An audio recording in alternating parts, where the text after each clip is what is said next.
over this. It's like we've practiced this. We haven't really. Brendan is Fiorbhia Farm is Brendan's farm, and he is going to speak about how agritourism can foster a deeper connection between consumers and the source of their food. He's the founder and caretaker of Fiorbhia Farm, which is based in County Leitrim. It's an award-winning farm that recently received a special commendation in the Sustainable Farming category from the RDS Sustainable Agriculture and Rural Development Awards this year. What I've understood is that Brendan has transformed 25 acres of a thicket of trees into a regenerative farming forest with a wide variety of farming strands within that I'm sure you're going to go through. I met Brendan in the foyer outside and I feel kind of shortchanged, so we had to come in here because we got into a very interesting conversation about where it all came from. So I guess you're going to go through your passions, your motivations, your approach, the whole story. So this is Brendan Guinan, Fiorbhia Farm.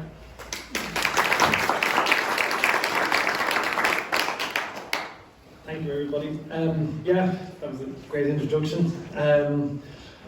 I'll start by explaining my motivation. And motivation is to address every problem that's in the agriculture and food sector as it is. It was a big one, but it actually, our little farm, it's a pilot project, self-funded, 100% self-funded, that was born from, I suppose, I'm 21 years married, 5 kids at home, and I started growing my own food 20 odd years ago when my youngest was a baby.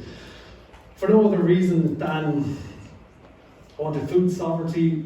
I was born and raised on a farm, dairy farm as well. I drank raw milk, I grew my own vegetables. My grandmother was one of the founding members of the Irish Country Markets, which was kind of the internet on its day, connecting people with food and good quality food, short supply chain, addressed every problem we have today, actually.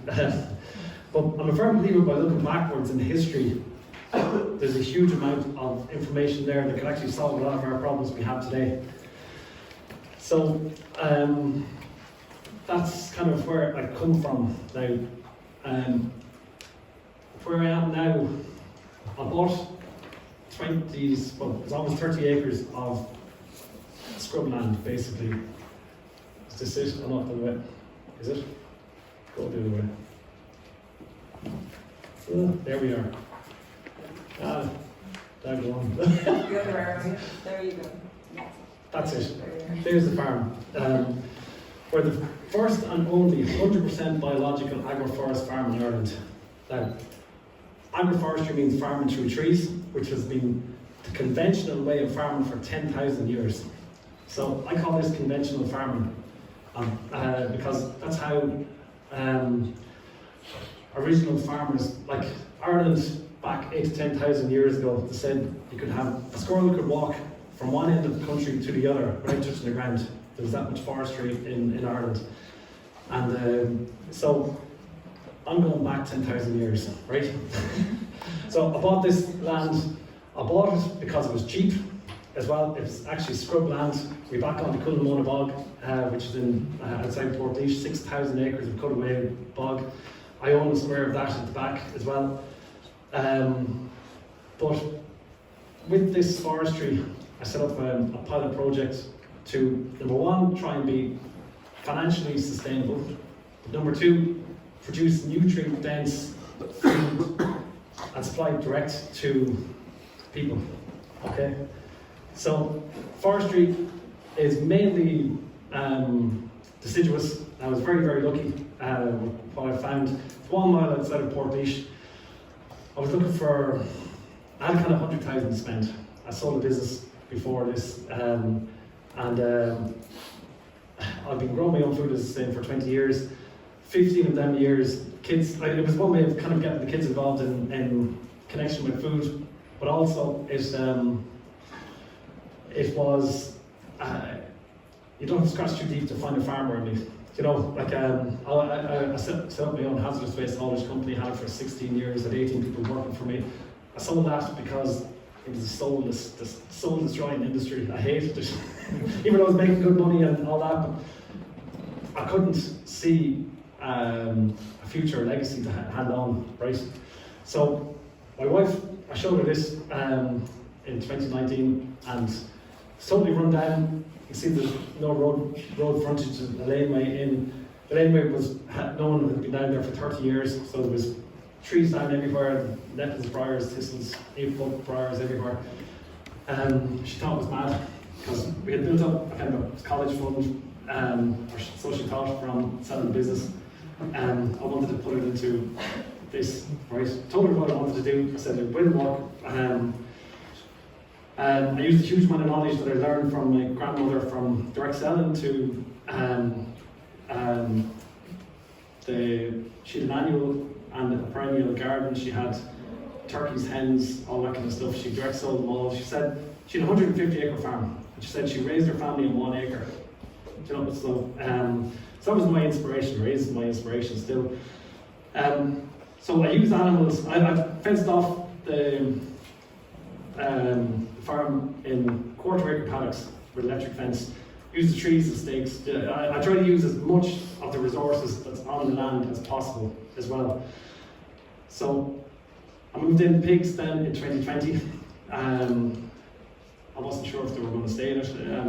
I got some advice from government, from Taoiseach, from different people, and they all said it was mad, number one. I asked the bank for money to develop it, and they said it was mad. So if you can make what I have on my business plan of 30 acres of scrub land, then what's everybody else doing? So that's why this is 100% self-funded. I have a bit of a crazy passion for it, I suppose, that kept me going. But I do wake up at night worrying, not about what I'm doing here, but about where the world is going, right? And I firmly believe this is a solution. So yeah, I use the animals in controlled paddocks and controlled disturbance to actually reclaim all the briars, nettles, thistles and all, rebalance the soil, because regenerative farming and the solution to everything actually starts with the soil under your feet. And that's the life in the soil, and the biological life in the soil, which is reasonably new.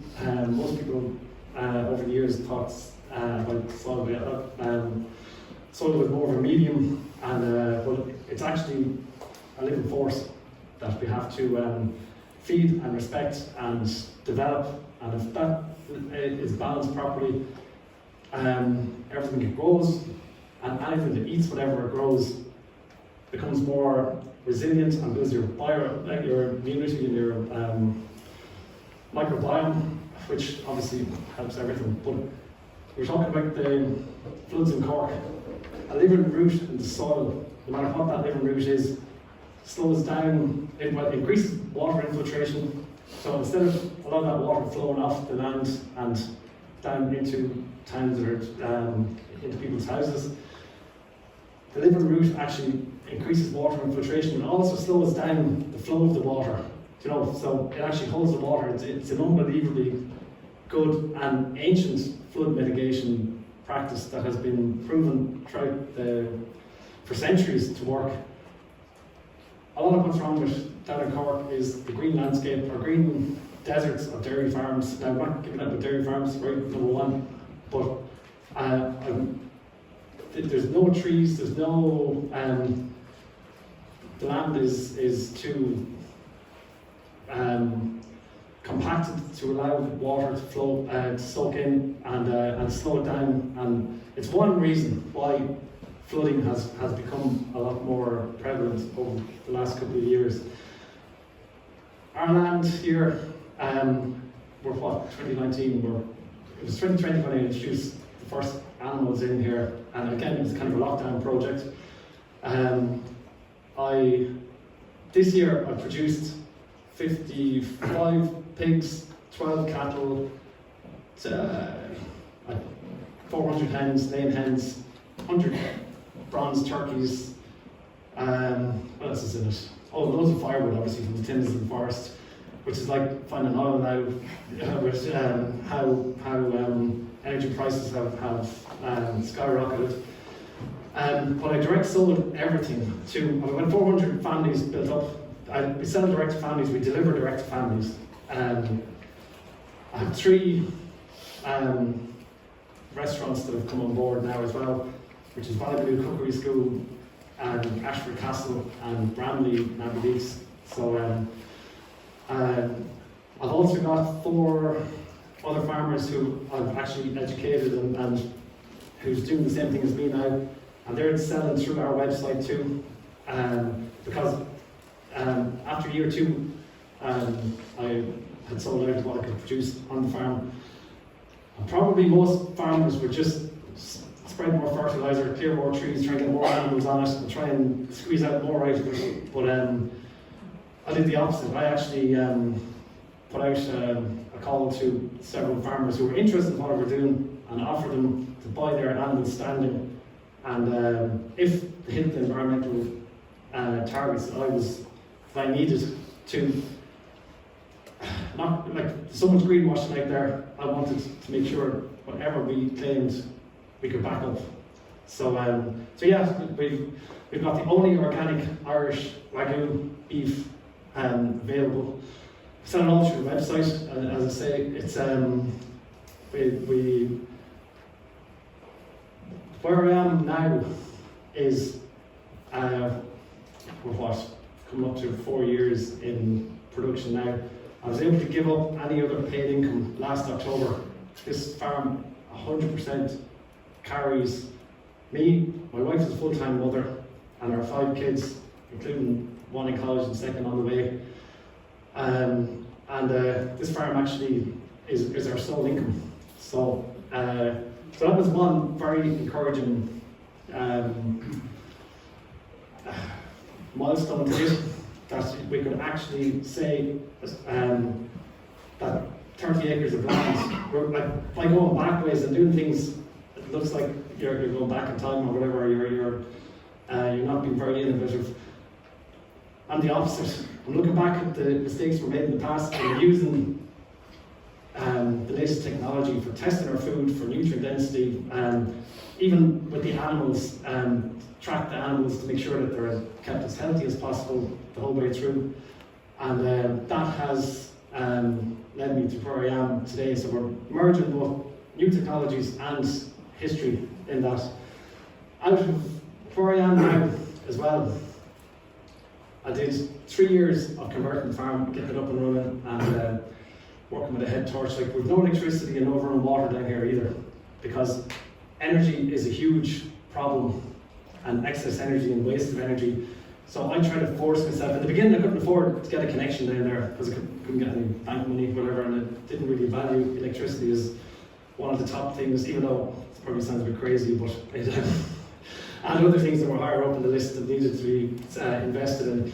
But now I actually love the fact that I've no electricity down there. I see it as an advantage, because you have to slow down your thinking, you have to slow down your impact on the soil, and on with what I'm doing here, everything is tracked as well, and we have a company that comes in and does a survey each year and has done from the very beginning on how much carbon we have above ground, below ground, our soil organic matter, our bird life, our insect life, and we're building every year. So that's what true regenerative farming means, that you're building life every single year.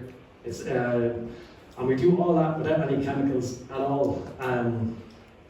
And one of the major positives of that is, with all the craziness with food supply, even when COVID hit and different wars that are happening, and the cost of fertilizers and all that, we haven't raised our prices on our website in 2 years, and inflation like on bananas. We don't need to, because we don't depend on any of that. We actually, and the second thing is, what I've gone to now is, now that I've developed the place and we've got lovely grass growing under a lot of the trees now to feed our cattle and our pigs and our hens, and we're selling out all the time as regards our eggs and our turkeys, and so it's about scaling up now and actually getting more farmers in together. So last year I did a master's then in NU Galway in agricultural innovation, and from that Education is the next, is where we're moving to now. At the beginning I thought it was going to be difficult to actually set up the farm, get it going. I thought insects would eat all the anything I grew, and the animals would die of parasite infections, and that was the advice I was given as well, and that because we farmed through a forest, that deer would come in and badgers would come in and give the cattle TB, and so there was no good news. I don't encouragement with anything I did here. It was all bad news. but touch wood, none of that has happened. We outwinter our animals through the pine forest, which is the darker colour L shape at the bottom. During the summer, they graze through the deciduous forest, and the animals have actually enhanced the health of the trees. Like the trees, when I moved in there first, were all covered in ivy. They were never thinned out. There was a tree every 3 feet, so it was like, and the land is pretty decent. So every tree tried to grow, but couldn't. They're all little small, kind of half-stunted trees. That was actually exactly what I wanted to see. Not that I wanted to see an ugly piece of land, because then I actually got it at a very good price. This was 1 mile outside of Portlaoise. I thought I could buy kind of 8 acres. I did 100 grand to spend, as I said earlier. I bought that for €70,000. No one else was interested in it because it wasn't commercial. There's a dairy farmer actually right beside it, and he was looking at it and said it cost him a fortune to make it into land. He can't believe what I've done with it now and what we're producing off of it.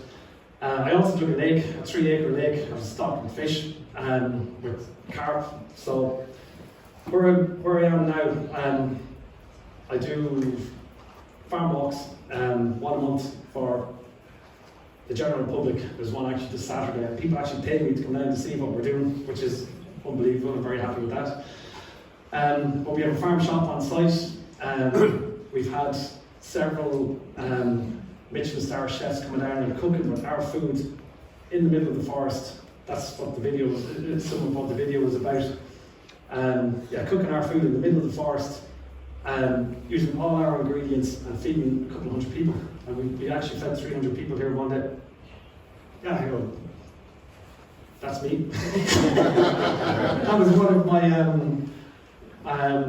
customers nominated me as a Food on the Edge ambassador last year in airfields for JP McMahon.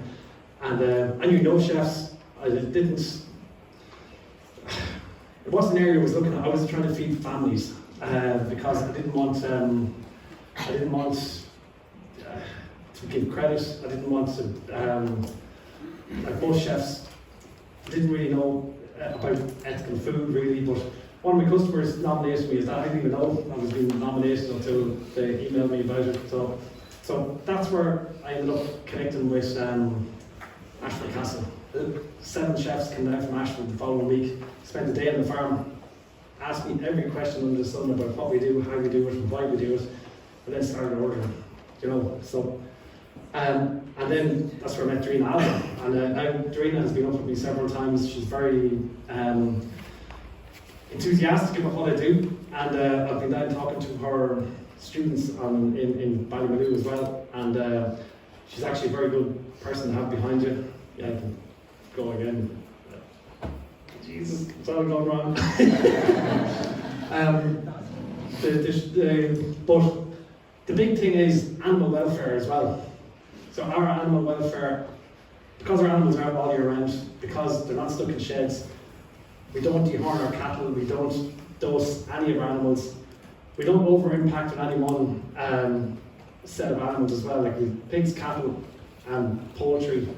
They're all end hosts to each other's pathogens, so there's no build-up of parasitic burden on the land, but also each one of them has their own unique waste type, and that actually is what has fertilised the soil and has balanced the fungal to bacteria ratio on the soil. Because normally forestry is fungal based, which is very important too. But grass won't grow in a fungal based soil. You need a bacteria based soil for that. So we've rebalanced this fungal to bacterial ratio. That was 60-1 fungal to bacterial ratio because of the trees, and we have that down to 10-1 now, which means our grasses grow naturally, and that's through the biological life that we've built by having the hens grazing what the cattle won't eat and what the pigs won't eat, and so all that is working very, very well. Now, true biodiversity comes with people as well. That's where we're inviting people down. We do social farming as well, which we invite. For us, it's kind of young teenagers that have had troubled background, and they shadow me for a day. We used to farm. There's a running joke with it that a couple of guys tell me it's not a farm, it's a bloody gym, because we do all the physical work, you know. So but yeah, we won the RDS Spring Awards this year for sustainable farming. I didn't go for any award up until now. I was too busy trying to just pay the bills. But I was recommended to go with that one this year, and it actually worked. So Leitrim County Council hire our farm for their own delegates to come out and check and see what we're doing, how farming can actually enhance the environment and improve water quality, and actually can be used as a solution to a lot of the climate problems. So I could talk all day, so if there's any questions, I've just gone 20 minutes there now, so I'm getting dirty looks. So yeah, is there any questions? Are there any questions for